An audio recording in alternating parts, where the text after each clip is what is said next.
ప్రాంగణం అంతా మహిళా జనం చేత ప్రభంజనం చేత ఒక ఊగుతున్నటువంటి పరిస్థితి చూస్తున్నాం.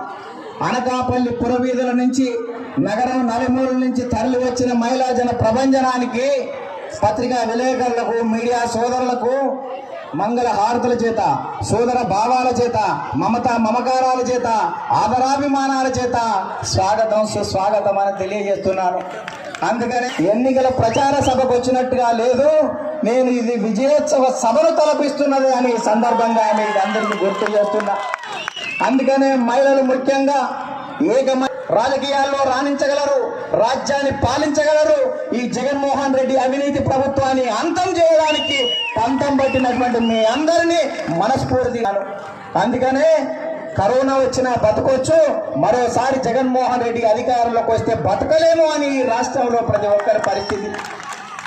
నేను ఎట్లుంది అని అడిగితే